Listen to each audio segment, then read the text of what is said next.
You've been lied to before. We all have. But here's the scary truth. The most dangerous liars don't just deceive you with their answers. They trap you with their questions. They don't attack you head-on. They subtly twist the conversation, bend reality beneath your feet, until you start doubting your own thoughts. A liar's greatest weapon isn't their words. It's how they guide your words. How they pull you into a game you didn't even know you were playing. The trap doesn't look like a trap. It looks like concern, like a calm smile, like someone who seems to care. But deep inside, your gut knows. That little voice says, something isn't right. And if you ignore it, you'll find yourself defending, explaining, and apologizing, while they quietly rewrite the story to make themselves the hero. Before we break this down, remember, if you value truth over manipulation, clarity over confusion, and self-respect over control, hit that subscribe button right now, because on this channel, we expose liars without mercy. Today, we're revealing 6 questions manipulative people love to ask. Questions designed to mess with your mind and control the narrative. Let's break down each one so you never fall into their trap again. Question 1. Why are you overreacting? The very moment you confront them about their behavior, they don't defend themselves. They attack your emotions, not your accusation, not the facts, your reaction. This is called inversion, flipping the focus back onto you.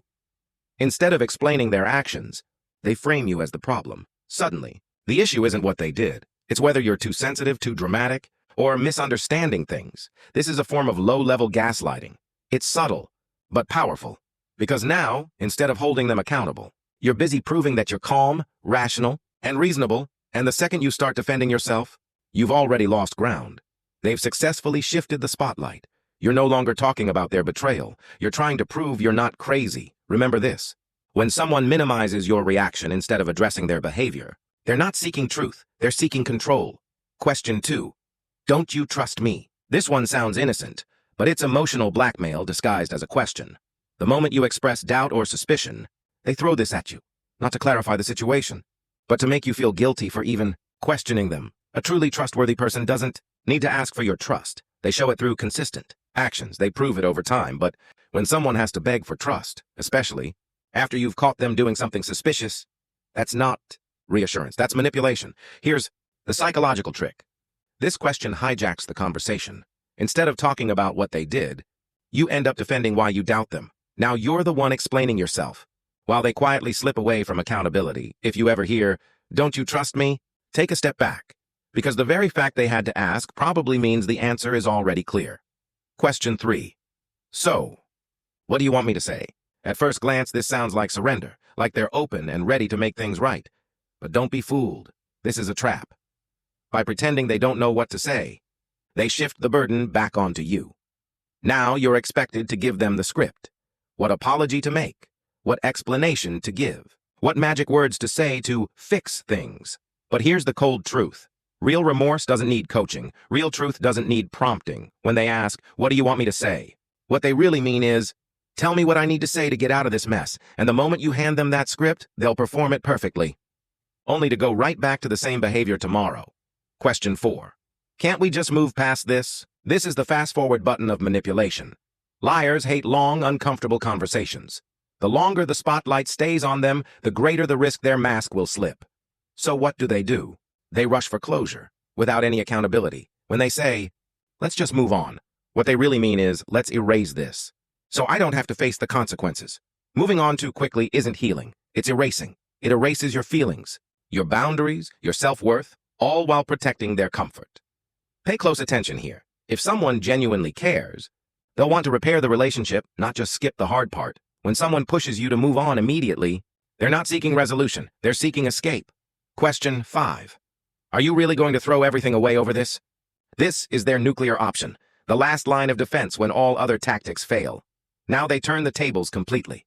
Suddenly, you're not the one who's been wronged. You're the one destroying the relationship. Notice the twisted logic here. It's no longer about their betrayal. It's about your unwillingness to forgive. This question is loaded with guilt and fear. It paints you as the villain for protecting yourself. It makes you feel like choosing your own well-being is an act of selfishness. But here's the truth they don't want you to see. If saving the relationship requires sacrificing your dignity, there was never a real relationship to begin with. You're not throwing everything away. You're refusing to throw yourself away just to maintain their illusion. Question 6. Why would I lie about that? The most deceptive question of all. It sounds logical, almost innocent. And that's exactly why it works. When they ask this, your mind automatically starts searching for reasons why lying wouldn't make sense. This pulls you away from your instincts and into their game of logic. But here's what most people forget. Liars don't need a grand motive to lie. People lie out of fear, out of greed, out of habit. Sometimes even out of pure reflex by asking, why would I lie? They trick you into thinking, yeah, why would they lie? Maybe I'm overthinking, but here's the truth. You don't need to understand why someone would lie to know that they did. Their actions are proof. Enough. This question isn't about clarity. It's about confusion. It's not about honesty. It's about performance. The bigger picture. Let's recap.